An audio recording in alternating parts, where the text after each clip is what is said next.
সংঘাত নিরসনে ইরানকে নিঃশর্ত আত্মসমর্পণের আহ্বান জানিয়েছেন মার্কিন প্রেসিডেন্ট ডোনাল্ড ট্রাম্প। ইসরায়েলের সঙ্গে যৌথভাবে ইরানের পারমাণবিক স্থাপনাগুলোতে হামলার কথা গুরুত্ব দিয়ে ভাবছে যুক্তরাষ্ট্র। বান্ডেল থাকলে প্রতি সেনমানিতে টাকা বাঁচবে। বিকাশ সেনমানি বান্ডেল কিনে জিতুন প্রতি লেনদেনে। ইতিমধ্যে মধ্যপ্রাচ্যে বাড়তি মার্কিন যুদ্ধ বিমান মোতায়েন শুরু হয়েছে। চলমান ইরান সংকট বিষয়ে মঙ্গলবার হোয়াইট হাউসের জাতীয় নিরাপত্তা পরিষদের সাথে বৈঠক করেন মার্কিন প্রেসিডেন্ট। ইসরায়েলের প্রধানমন্ত্রী নেতানিয়াহুর সঙ্গেও ফোনে কথা বলেন ট্রাম্প।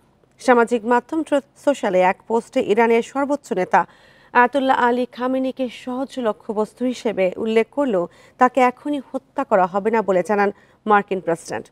সিবিএস নিউজ বলছে, ফোর্দার মতো গুরুত্বপূর্ণ ভূগর্ভস্থ পারমাণবিক কেন্দ্রগুলো মার্কিন হামলার লক্ষ্যবস্তু হতে পারে।